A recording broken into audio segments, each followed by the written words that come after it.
Oke, boleh. Assalamualaikum warahmatullahi wabarakatuh.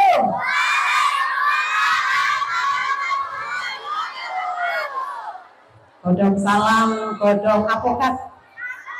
Cakep, sing jawab salam.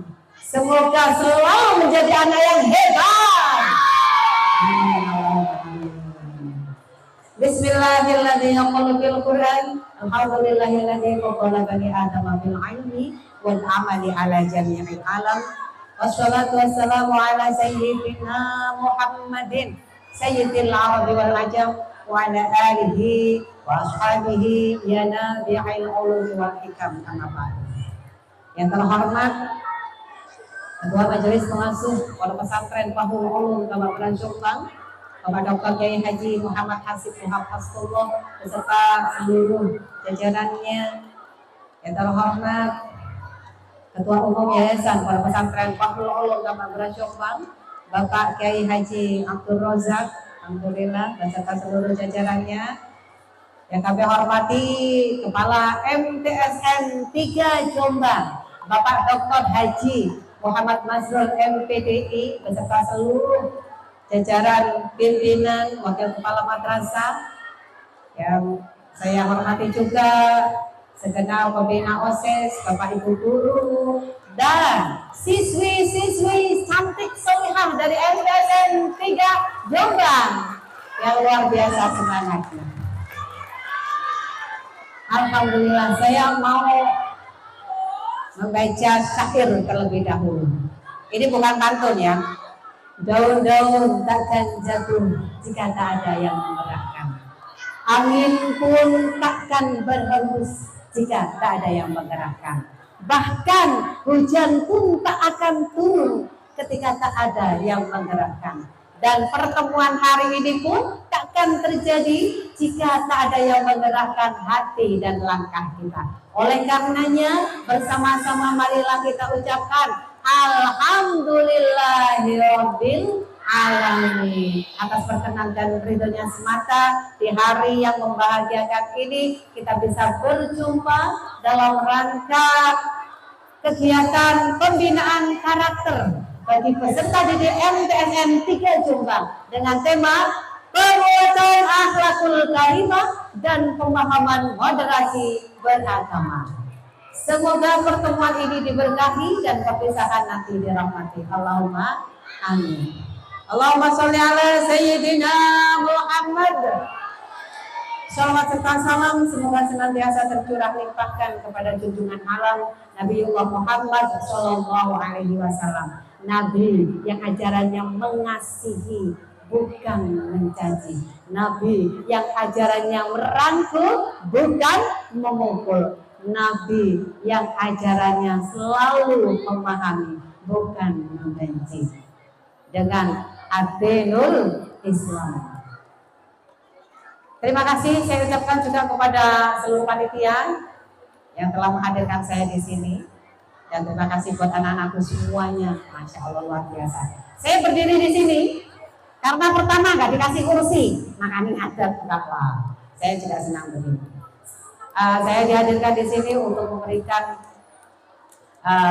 tentang moderasi beragama. Kamu pasti tahu moderasi beragama, ya kan? Apa moderasi beragama itu?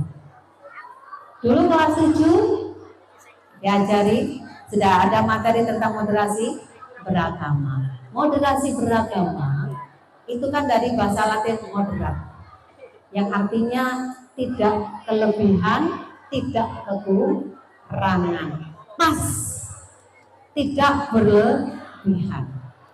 Kalau dalam bahasa Arab dari kata-kata wasatiyah artinya tengah-tengah. Itu kalau moderasi. Kalau beragama itu adalah orangnya. Bagaimana kita sebagai orang yang beragama menjalankan ajaran agama kita dalam kehidupan sehari-hari. Jadi yang dimoderasikan bukan agamanya, karena agama itu sudah moderat. Apalagi agama kita, agama Islam, moderat banget. Ada konsep tentang Lakum dinukum waliyadin yang selalu kita baca dalam surat Al-Kafirun. Bagimu agamamu, bagiku agamaku. Itu ketika konsep kita bersama dengan orang yang berbeda agama.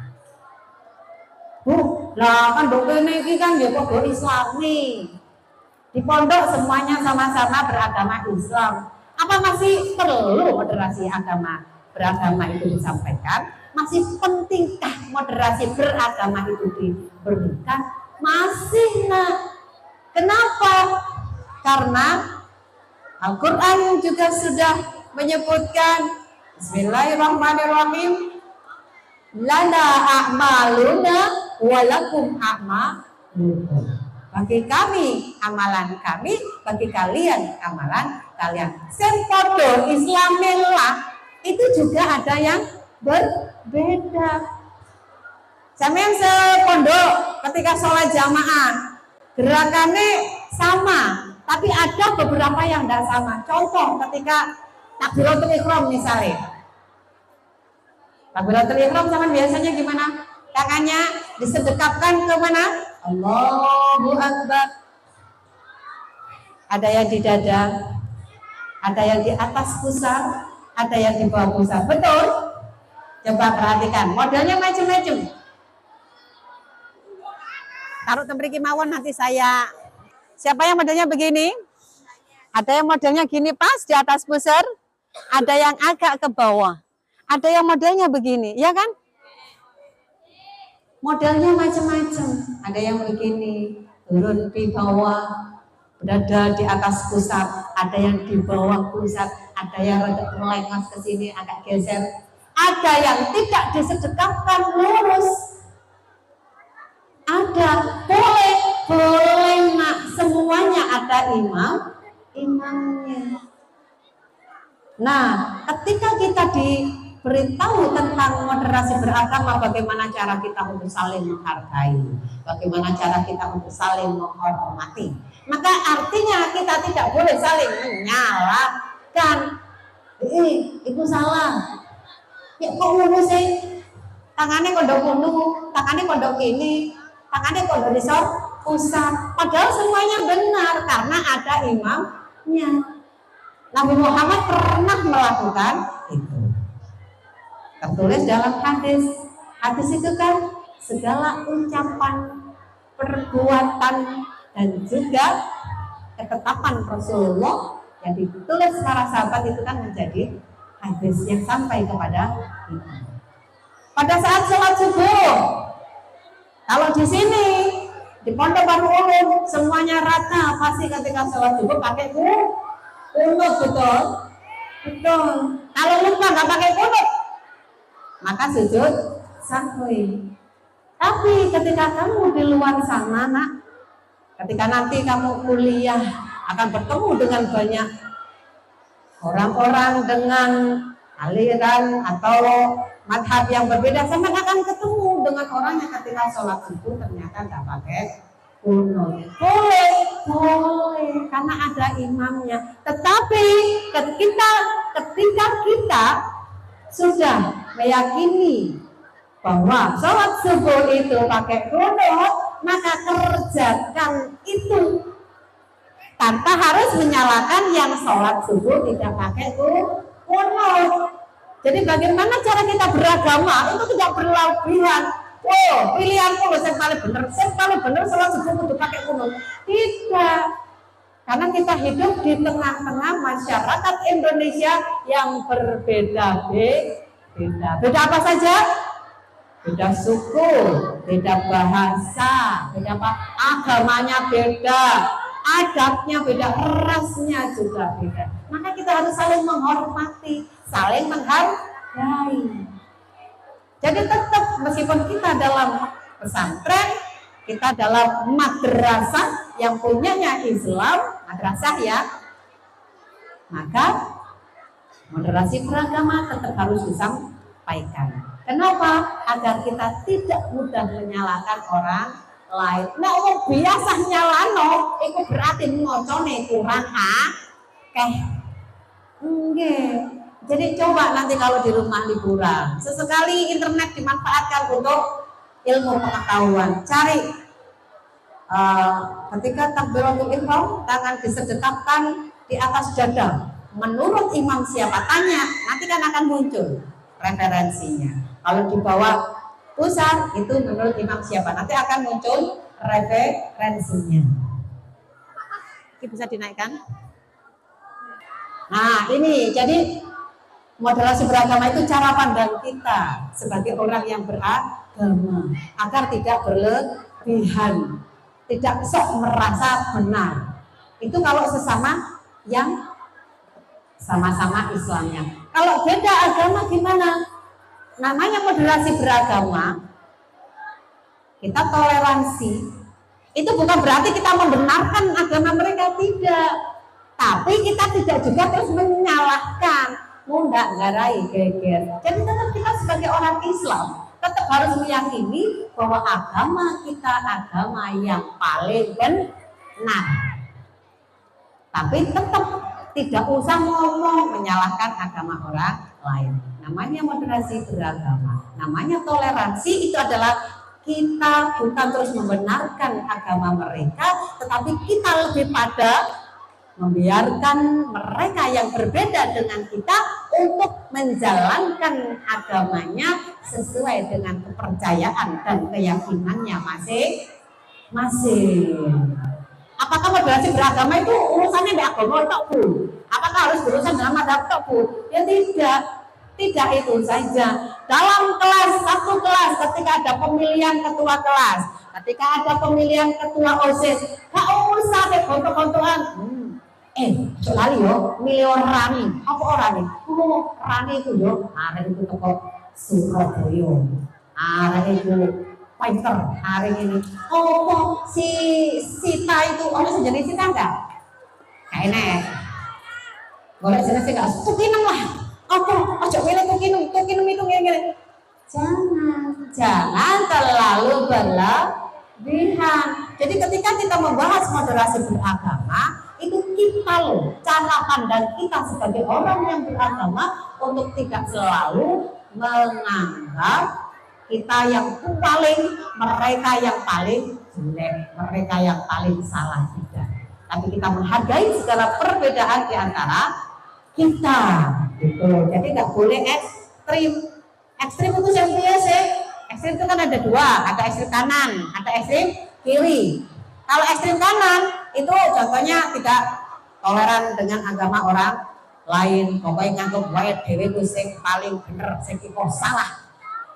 Makanya harus kafir, untuk dibunuh, jangan. Kalau usah dipojok, ya jangan. Di sini ditambah beras aja, itu juga ada orang yang tidak sama dengan kita agamanya. Ada orang Kristen. Terus ya kayak saya kemarin, mosok ketika kita punya acara, terus bagi-bagi rezeki, ngirimi meronong-meronong, masa giliran ngurusin tidak beragama sama, terus tidak kita kasih, ya tidak, yang tetap kita boleh bersedekah memberikan kepada mereka. Kenapa? Karena perintah Allah adalah kita berbagi kepada semua makhluknya Allah. Nabi Sulaiman pernah ditegur sama Allah gara-gara hanya memilih memberi kepada yang menyembah Allah saja. Apa kata Allah? Musa. Apa kata Allah? Nabi Sulaiman, dia orang non Muslim, dia tidak mengenalku, tidak pernah menyembahku, tapi sampai hari ini ketika masih kecil sampai tua, aku yang memberi dia makan. Wong aku lho sing ngekeki nyawa, jen ngekeki makan. Lawakmu iku sapa? Oh dikeki kelebihan kok enggak memberi kepada yang kok pilih.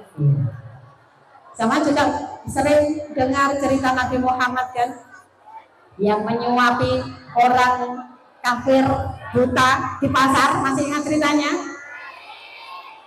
Nabi Muhammad sudah ngajari kita bagaimana cara menjadi orang yang moderat, tidak terlalu berlebihan, bahkan sama orang pengemis pun disuapi, gak terima dikei maaf disuapi, kalem. Orang kafir itu yang disuapi, gak enak matur suwun nih, ya ora kenal Nabi Muhammad, tapi ngelek Nabi Muhammad. Kowe sampean iku yo Mas. Ya bahasane wong Jawa. Sampean iku aja percaya sing jenenge Muhammad. Mosok Muhammad itu kene iku tukang sihir. Nek ngomong mesti nggarai wong dadi katut tertarik wae. Aja percaya. Lah sing nyuapi itu lho padahal Nabi Muhammad. Apa kata Nabi Muhammad? Iku cara sampean sing dulangin langsung gelep-gelep. Tapi Nabi Muhammad enggak, tetap dengan lembut, disuapin sesuap demi sesuap. Padahal gayemine maknya lambat. Padahal dia orang kafir, didulang Nabi Muhammad tapi ngelek Nabi Muhammad. Tapi Nabi Muhammad tetap sabar. Apa kata Nabi Muhammad? Dia tidak tahu, dia belum dapat hidayah. Nah, terus lanjut. Kemudian yang kedua. Nah, kenapa itu? Nah, yang ekstrim tadi Mas. Tadinya. Yang sebelumnya. Nah, kemudian menganggap budaya lain itu gak banget. Menganggap budaya lain itu gak perlu dieloi. Budaya-budaya lain sama seperti kalau manten biasanya ada janur kuning kan? Ada janur enggak? Ada. Kadang terus ono sing janur sing di pajak kembar mayang, hijau-hijauan ada kan? Nah, itu budaya itu enggak apa-apa kita lestarikan. Tidak berarti itu gak enek. Nabi Muhammad gak tahu ngurungi carane ana janur. Ya mesti ae, itu Arab gak enek kelopo. Lah nek lho, Arab ono kelopo ya enak. Gak enek kelopo, jadi mantan juga enek janur kuning karena di sana ada adanya di Indonesia. Nah, Sunan Kalijogo menyebarkan Islam dengan gaya moderatnya. Beliau tetap tidak dihilangkan budaya itu, janur tetap diadakan, tetap dipakai buat melengkungkan di pintu masuk, buat tunggang mayang masih ada, tetapi tetap diambil sari patinya, diambil dengan yang lain yang dihubungkan dengan syariat Islam, dihubungkan dengan Islam. Misalnya janur dari kata-kata ja'a anur, ja'a wis teko apa anur cahaya. Diharapkan ketika ada manten datang maka cahaya keberkahan akan masuk ke dalam rumah orang yang punya gawin. Bahkan ketika sunat pun kadang ada jalurnya juga kan yang dilengkungkan di depan. Itu juga berharap ada cahaya bisa masuk ke dalam rumah orang yang gawin. Gitu. Itu contoh ekstrim kanan, bisa dibaca sendiri. Kalau ekstrim kiri ya kayak PKI yang kepingin mengganti ideologi negara, yang ingin merubah negara menjadi negara yang mereka mau. Itu ekstrim kiri dan itu tidak boleh. Mungkin sampai merasanya kenapa sih harus disampaikan? Iya, next. Kenapa kok harus disampaikan? Lanjut Pak. Panas ya dulu. Oh, gue pikir sampean kok sing panas, aku ya panas keringetan ngene iki. Tapi gak apa-apa panas hati. Disangga wong akeh. Masa kok panase suasana, panase srengenge disangga wong akeh, nek panase hati disangga dhewe. Saya juga mau panas. Lanjut Pak, kita SBSkin dulu Pak. Lanjut lagi.